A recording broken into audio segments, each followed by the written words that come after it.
Saya dengar Mas nak beli pesawat Boeing 30.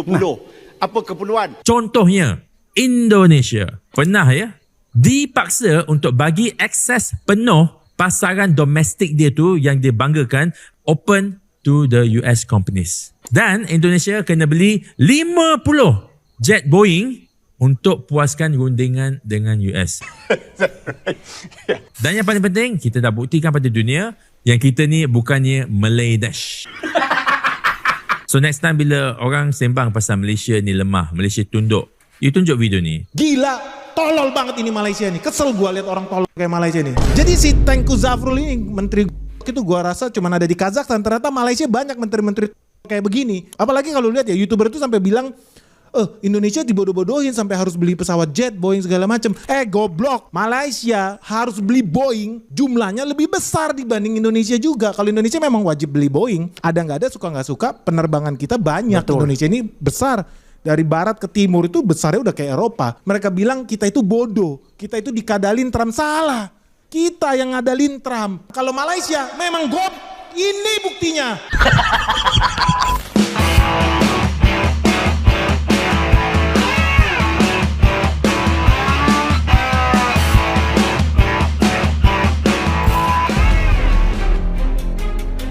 Melanjutkan video yang kemarin tentang perang tarif dagang antara Indonesia, Malaysia dengan Amerika, nampaknya hal itu adalah suatu kebenaran.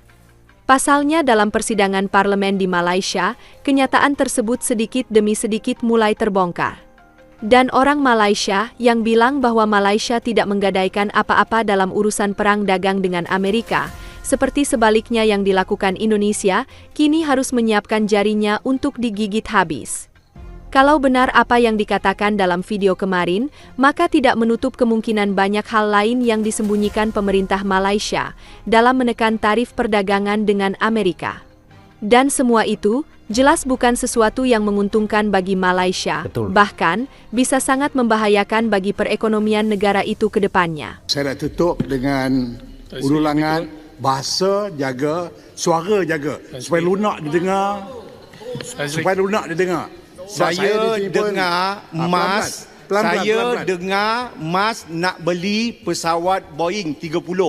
Apa keperluan? Pakai je lah pesawat lama. Dan berapa banyak duit rakyat yang digunakan untuk beli pesawat Boeing itu. Delay pun delay lah. Lambat pun lambat lah. Apa keperluan untuk beli 30 pesawat Boeing? Itu yang pertama. Baik. Tentang Mas Menteri MITI telah jelaskan semalam. Itu keputusan MAG. Dia ada dua pilihan. Yang pesawat ni kena beli, yes. Sebab mulai tahun 2024, kali pertama setelah rugi bertahun-tahun baru dicatat keuntungan. Kerana pengurusan, dan kita tidak campur dari segi politik. Pengurusan mesti telus dan cekap. Dan oleh itu sejak tahun lalu dibuat pesanan yang besar itu dari Airbus, wide body, pandai. Oh, cool. Yang lain dari Boeing. Baik. Malah kita runding juga dengan Brazil dan negara China. Negara China jawab, pesawat mereka itu, saya fikir untuk domestik boleh.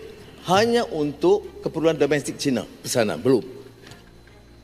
Di Brazil kita dapat pesanan, tetapi belum bersedia. Yang ada sejak berunding dua tahun yang lalu itu MAG dengan Boeing. Apa syarat dia? Dia mesti buat kilang beberapa di sini. Kedua-duanya, Boeing dan Airbus, sebahagian besar daripada partsnya di sini. Kalau tengok sayap Airbus, itu banyak di Negeri Sembilan, di Kulim dan juga di Selangor. Begitu juga komponen Boeing. Syarat kita dengan Boeing ialah mengenai pengeluaran sebahagiannya di sini. Dan saya betul, kita kena beli. Dan kita kena beli banyak sebab laluan yang kita batalkan itu terlalu banyak. Keperluan dan demand. Saya pergi ke India, keperluan. Negara China, Jepun. Sekarang AirAsia, ya tak apa, saya kat swasta. Kita dukung. Tetapi mas, mengapa tak boleh? Nak order di mana? Saya tak setuju order di Amerika. Bagi tahu. Apakah lebih kompetitif? Kita beli juga Airbus dari Airbus. Dan rundingan saya dengan Presiden Macron, perkara ini dibangkitkan, iaitu MAS dan AirAsia akan beli pesawat yang lebih besar dari AirAsia. Jadi saya tak faham, tak apalah, politik biasalah ya. Tetapi dia tak terikat. Kita hanya gunakan ini mengatakan kepada Amerika sebab trade itu in our favor. Jadi kita kena kurangkan defisit dia. Macam dengan Indonesia, in Indonesian favor. Jadi baru-baru ini saya bawa Premier Sarawak, bincang dengan Prabowo, bagi rundingan supaya boleh ekspor kita melalui Sarawak. Terbedu dengan di sempadan Sarawak. Itu langkah kita ambil. Kita tak menyerah banyak hal. Dasar Bumi Putera tak tukar. Dasar halal tak tukar. Melainkan kita, tapi dasar halal. Ada dasar halal, saya ingat lagi. Masa saya tinggal di Reston, mengajar di Georgetown. Di Reston, Virginia. Imam Majid. Penasihat utama dia, Syekh Taha Jabir Al-Alwani, duduk di situ. Penasihat kesihatan dia, Profesor Harvard. Saya tak ingat nama. Muslim. Professor of Health. Jadi saya kata JAKIM, kalau hal-hal itu tak payah cek lah. Kalau Profesor Harvard dengan yang Muslim tu, dan Syekh Taha sahkan dulu, pakai sah lah. Itu saja. Kita tidak. Tapi kalau di Texas, ada jatuh kuasa halal yang kita tak pasti. Itu JAKIM mesti pantau. Itu kita tak tolak ansur. Jadi ada beberapa syarat yang dipersetujui oleh negara-negara lain yang kita tidak bersetuju. Tetapi kita masih dapat 19%. Kita tidak setuju transition betul. Banyak perkara yang dituntut. Tapi yang boleh umpamanya, yang dasar airport, export, yang boleh kita tolak ansur, bukan saja kepada Amerika, kepada China, kepada semua negara. Jadi untuk kata kita mengalah, tidak. Malaysia ada di antara negara yang paling tegas mempertahankan beberapa peruntukan yang kita rasa sesuai dengan dasar negara kita. Umpamanya, yang paling penting, dasar Bumi Putera itu dianggap discriminatory. Dia tak boleh terima. Itu bertentangan dengan semangat perdagangan antarabangsa. Kita tak boleh. Malaysia masih pertahankan. Dan akhirnya diterima. Tapi saya juga fikir, saya tak mau risiko kita dapat 25% atau 40%. Kerana kita ni negara dagang. Dan dengan Amerika tu tinggi dagangan kita. Kita boleh menang sorak kampung, tetapi negara rugi dan ratusan ribu rakyat terkesan. Lu nggak pernah tahu pejabat-pejabat di Malaysia setolol ini. Karena apa? Tidak diberitakan di media massa mereka, biar rakyatnya bodoh semua. Goblok memang. Terus lu bertanya ya, di sini banyak follower Benix orang Malaysia. Gue mau kasih keterangan jelas sama lu, harus objektif. Kenapa memang kalian dibodohi sama pemerintah kalian? Simple. Lu pasti bertanya, loh kan Indonesia juga belanja ke Amerika. Bedanya apa dengan Malaysia? Simple bro, simple. Karena ada perbedaan trade deficit. Kita bikin Pak Pok. Saya tawarin mereka, Pak Pok, saya bisa 17 miliar, 10 juta, 17 miliar kita akan beli dari Amerika. Kita bukan negara miskin, kita bisa beli 17 miliar dari Amerika. Wow. Ya? Ya, kita cuan 300 triliun, mereka minta kita belanja 300 triliun. Pakpok. Anyway, kita memang belanja itu. Suka nggak suka, kita makan kacang kedelai, gandum, dan lain sebagainya. Kita belanja dari Amerika Serikat. Kita nggak ada dirugikan Amerika Serikat, yang ada Amerika Serikat kena tipu sama kita. Nah, bedanya apa dengan Malaysia? Ini Malaysia ini bikin malu doang nih rakyat Asia Tenggara. Kenapa? Karena kalian tahu, trade deficit Indonesia dengan Amerika Serikat itu cuma 300 triliun. Kita belanja mereka 317 triliun, ya udahlah. Pas. Tapi Malaysia sama Amerika trade defisitnya cuma 400 triliun. Lu bayangin, trade defisit cuma 400 triliun, tapi mereka wajib belanja Amerika Serikat hampir 4.000 triliun. Jauh sekali. Ini kan kebodohan yang luar biasa ini. Tolol apa enggak? Tapi lu kan nggak tahu informasi ini. Lu taunya apa? Oh, Malaysia untung, Indonesia rugi. Oh, Indonesia digadaikan, Malaysia untung besar sama-sama 19% tanpa menjual negara. Hei, goblok! Malaysia bukan cuma menjual negaranya, dia jual harga dirinya semurah-murahnya. Dia paling hebat di Asia Tenggara. Karena trade deficit dia cuma 400 triliun, tapi dia harus belanja barang sampai 4.000 triliun. Otak lu di mana? Dan yang lebih menjijikan lagi guys, memang Malaysia ini kena tipu besar-besaran nih. Dia udah merental, bahkan menggadaikan dirinya sebagai plat ke Donald Trump. Dia sudah menjilat habis pantat Donald Trump. Apa yang dilakukan Donald Trump? Oke, bagus, lu kasih gua 4.000 triliun. Sekarang dia bukannya dikasih hati sama Donald Trump, tapi dia dipajakin guys. Produk-produk hasil industri, pabrik-pabrik manufacturing semiconductor Malaysia, semua kalau diekspor ke Amerika Serikat bakal kena pajak 100%. Ini kan gila. Gila ini Malaysia ini kena tipu habis-habisan. Giliran Amerika ekspor ke Malaysia boleh. Giliran Malaysia ekspor ke Amerika Serikat kena tarif 100%. Dan Malaysia iya aja, iya kayak orang bodoh asli. Bodoh banget. Memalukan ini. Dan ini tidak ada loh diberitakan di koran-koran Malaysia, nggak ada. Kenapa ini penting? Beda dengan Indonesia. Indonesia diuntungkan. Kita ada pabrik tekstil, pabrik alas kaki, sepatu, sendal, dan lain sebagainya.